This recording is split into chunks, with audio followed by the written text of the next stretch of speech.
পশ্চিম Medinipur district truck operator welfare অ্যাসোসিয়েশনের পক্ষ থেকে দাসপুরের খুকুরদহ এলাকায় পথ অবরোধ করে বিক্ষোভ দেখালো ট্রাক মালিকরা। পশ্চিম মেদিনীপুর জেলায় ইতিমধ্যেই বন্ধ রয়েছে মেদিনীপুরের কাঁসাই নদীর ব্রিজ এবং তার সাথে দাসপুরের খুকুরদহ এলাকায় খুকুরদহ ব্রিজ বন্ধ থাকার ফলে পশ্চিম মেদিনীপুর থেকে ট্রাকগুলোকে ঘুরপথে যেতে হচ্ছে কলকাতাতে। ব্যাপক ক্ষতির মুখে পড়ছেন ট্রাক মালিকরা। দ্রুত ব্রিজ চালুর দাবি নিয়ে পথে নামলো ট্রাক মালিকরা। ঘটনাস্থলে পৌঁছয় দাসপুর থানার পুলিশ। ঘাটাল পাঁশকুড়া রাজ্য সড়ক পথ অবরোধ করে বিক্ষোভ দেখান ট্রাক মালিকরা। পুলিশ গিয়ে পরিস্থিতি সামাল দেয়। মানে এখান থেকে উঠবো না, আমরা এইভাবেই না খেয়ে না দিয়ে জল খেয়ে আমরা শুয়ে থাকবো।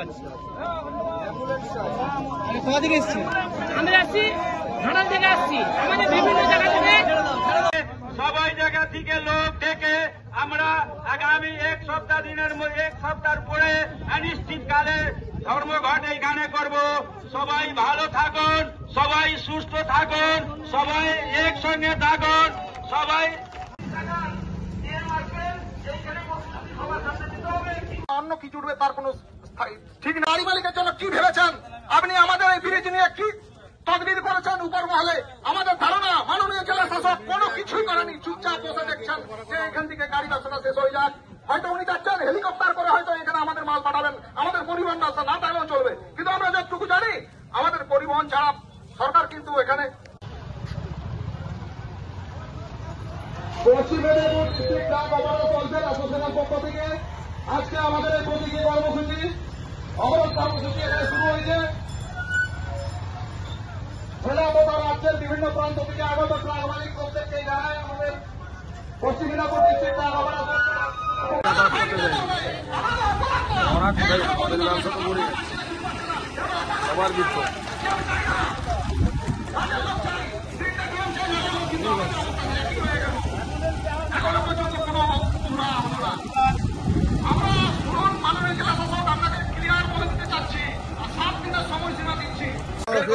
যতক্ষণ আমাদের রাস্তা ক্লিয়ার হয়, আমাদের বিকল্প ব্যবস্থা হলে আমরা রাস্তায় শুয়ে থাকবো। কতক্ষণ চলবে এই পথ অবরোধ? আমরা এখানে শুয়ে থাকবো, সারাদিন শুয়ে থাকবো। আমাদের বিকল্প ব্যবস্থা না হলে আমরা সারাদিন শুয়ে থাকবো এখানে। আমরা অনেক দূর থেকে এসেছি, হলদিয়া থেকে এসেছি, আমরা সব শুয়ে থাকবো এখানে রাস্তায়। রাস্তার বিকল্প না ব্যবস্থা হবো কিন্তু আমরা উঠছি না। কলকাতার আলোচনা হলে একটা আমাদের ট্রাক মালিক অ্যাসোসিয়েশনের সভা হয়েছিল, যেখানে মাননীয় মন্ত্রী, পরিবহন মন্ত্রী স্নেহাশিস চক্রবর্তী মহাশয় উপস্থিত হয়েছিলেন। বসা ছাড়া আমাদের কোনো রাস্তা দেখতে পাচ্ছি না। আমরা এবার এই ফুটপাতে বসবো যে ব্রিজ রিপেয়ার বা বাইপাস রাস্তা যদি উনি না করতে পারেন আমরা নিজেদের খরচা দিয়ে করবো, এটাও ওনাকে বলেছি, লিখিত দিয়েছি, মন্ত্রীকে জানিয়েছি, প্রশাসনকে জানিয়েছি, সবাইকে জানানো হয়ে গেছে। এরপরে আমরা অ্যাকচুয়ালি ডিসিশন দিবেন এবং উইথিন 7 ডেজের মধ্যে বাইপাস রাস্তা চাই, না হলে আমরা এখান থেকে অবরোধ উঠাবো না। সবাই একমত এবং এখানে গিয়ে বসুন, এইখানে খাওয়া হবে, এখানে ঘুমানো হবে, এখানে থাকা হবে। কেন আমাদের বাড়িতে গিয়ে হবে ব্যবসা বন্ধ? আজকে কনস্ট্রাকশন থেকে আরম্ভ করে সব কিছুকে মাছ, ডিম, এভরিথিং, ভুসি মাছ, দ্রব্য সব কিছু কেন চালু থাকে। পশ্চিম Medinipur district truck operator welfare অ্যাসোসিয়েশনের ডাকে আজকে আমাদের জেলার বিভিন্ন প্রান্তের ট্রাক মালিকরা এখানে উপস্থিত হয়েছে। মূলত আমাদের জেলার দুটি মূল ব্রিজ, মোহনপুর ব্রিজ এবং ঠাকুরদহ ব্রিজ, যা এই আমাদের পূর্ব পশ্চিম মেদিনীপুর, ঝাড়গ্রাম, বীরভূম, এই দুটি উত্তরবঙ্গ দক্ষিণবঙ্গের গুরুত্বপূর্ণ সেতু। সেই জেলা এই দুটি গুরুত্বপূর্ণ সেতু, এগুলো আমাদের মোহনপুর ব্রিজ 3 বছর বন্ধ আছে, আর খুকুরদহ ব্রিজটা রিসেন্ট বন্ধ করে দেওয়া হলো। এর ফলে কি হচ্ছে, আমাদের যারা হেভি ভেহিকেলস গুডস, আমরা ভারী যানবাহনগুলো আর এই জেলাতে ব্যবসা করতে পারছি না, কারণ আমাদেরকে 200 কিলোমিটার ঘুরপথে যেতে হচ্ছে। 200 কিলোমিটার ঘুরপথে যার ফলে আমাদের ডিজেল সময় দুটোই যাচ্ছে, যার ফলে আমরা ব্যবসায় আর টিকে থাকতে পারছি না। আমরা রোড ট্যাক্স দিচ্ছি, টোল ট্যাক্স দিচ্ছি, সমস্ত কিছু দিচ্ছি।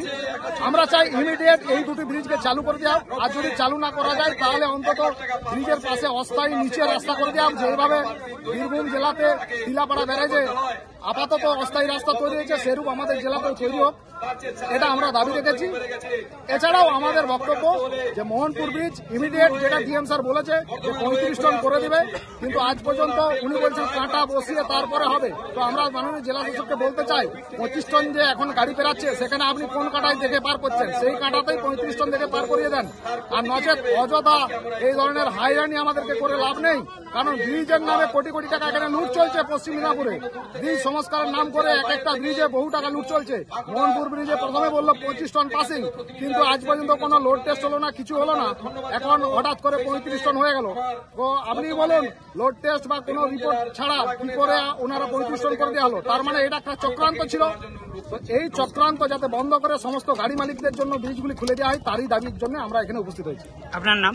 প্রদীপ মন্ডল, সম্পাদক, পশ্চিম Midnapore district truck operators welfare association. কতক্ষণ চলবে এই পথ অবরোধ? আমাদের অবরোধ চলবে, প্রতীকী অবরোধ আছে আমাদের 1 ঘন্টার উপর চলবে।